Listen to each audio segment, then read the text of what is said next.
Good morning guys, and welcome back to the PhD vlog. So today's vlog is part one of a two-part special that I'm doing on the post-PhD job hunt. I know this is something that I get questions about all the time, and I've kind of always answered, well, come back to me when I get an academic job, because I'm not sure in reality how difficult it is and exactly what the process involved is. So in the last month I've started applying for academic jobs, and today I have my first job interview and my second job interview. They're both for academic positions. The first interview is for a 2-year teaching fellowship, and the second is for a visiting lectureship. So that's essentially kind of being the course convener and doing all the lectures on 2 specific subjects at a university. Now, because these interviews are on the same day, I'm having to do one by Skype. This is such bad luck, but there's nothing you can do about it, and the dates of academic interviews can't be changed because it's always a panel involved interviewing you, not one person. So it's nigh on impossible to get the entire panel to reschedule for another day, especially when there's generally 5 shortlisted candidates. I mean, they're more likely to just say, well, if you can't do the interview, don't worry about it. So I thought I would bring you with me, so I will vlog after my first interview and let you know how that goes, and then vlog after my second interview and let you know how the Skype interview went, and then I will do a follow-up vlog which I will upload in my next vlog, so in the next fortnight, and tell you the outcomes of the interviews and kind of draw out some conclusions, what I learned from the process and what tips and tricks I would pass on to other people. Hi guys, so I have finished my first interview and I'm now in my hotel room waiting for my second interview. The first lot went really well. I'm really happy with how everything's turned out. So I had to do a 20-minute presentation to a cohort of staff from the university, following which I was asked a bunch of questions. Some questions threw me. The questions were more about how I would integrate that presentation into a course syllabus and how I would teach that material, rather than traditional questions that you might get asked at a conference about the content of the paper itself. So that somewhat threw me. The interview was fine. I was so nervous at first. I could barely speak for the first question that they asked me, even though it was a real kind of softball question about why do you want the job. I was just so nervous, but luckily as the interview went on, I kind of grew in confidence, and someone knocked on the door halfway through the interview, and that kind of interruption into the interview kind of diffused the tension a little bit, and kind of, you know, we all laughed when the door knocked, and it just made me feel a little bit more comfortable. As to how I answered the questions, I think I did the best I could do. I'm really happy with how I answered all the questions, and so hopefully I've put myself in a really good position to be competitive for this job. I would really like it, so fingers crossed. Anyway, I'm now in a hotel.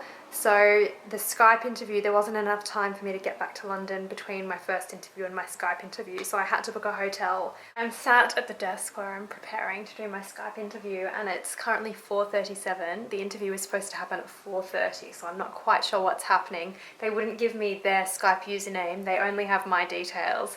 So I'm kind of just waiting for them to call. They haven't added me yet, so I can't see whether they're even online. Slightly stressful, but there's nothing I can do about it.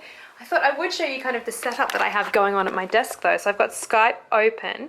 I then have the paper that I'm giving as part of the interview here. And then I've just assembled a couple of cheat sheets up here, which are out of the shot of the computer camera, obviously, which is on here, and I've also got some handwritten notes here. I'm not planning on actually looking at these very much in the interview. I think it would be very distracting if I started and looking at them too much and was quite obviously reading them, but I'm at a disadvantage having a Skype interview because it's hard to sell charisma across a camera and over Skype. So I need to find some way of using this situation to my advantage, and I think definitely kind of having a couple of notes hidden with kind of course details on them is one of the ways in which I can kind of cheat the situation to make it work to my advantage.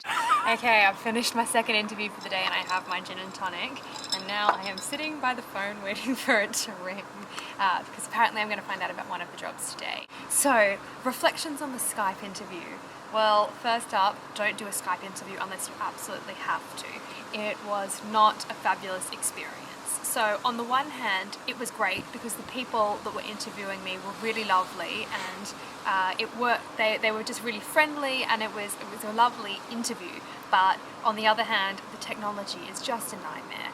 So the interview was at 4:30, and I think they called me at about 4:42 or something like that. So I was getting a bit nervous with the wait. And it's one thing if you're waiting in an interview room for 15 minutes or whatnot. It's another thing when you're waiting on Skype and you're thinking, what if they don't call me? So that was a bit nerve-wracking. The other thing that was a problem was the technology just wasn't working very well. So I had the internet up and they said they could see me perfectly, hear me perfectly. However, I couldn't see them very well. There was a lot of delay, so they switched off their video. So I was basically doing a phone interview at that stage. They still could see me, I had my video on, but I could only hear them. That resolved the problem with the delay. However, they didn't have kind of a conference call microphone type thing. They just had the microphone on the computer, which meant that I could only really hear one person. So it was this really awful situation where the other two people on the interview panel were sometimes asking questions, and I kept on having to say, oh, I'm really sorry, you're breaking up, I can't hear you.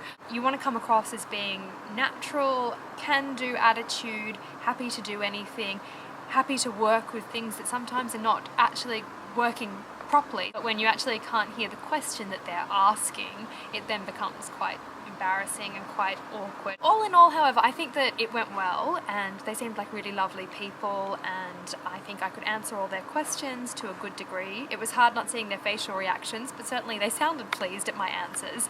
So yeah, I'm happy with both of my interviews. So I will leave the first half of the post-PhD job hunt vlog here while I finish my gin and tonic. I will be back for the next vlog to tell you all about the outcome and shed a little bit more light on the post-PhD job hunt. So what exactly have I been doing? How many jobs are there? How many jobs did I want to apply for?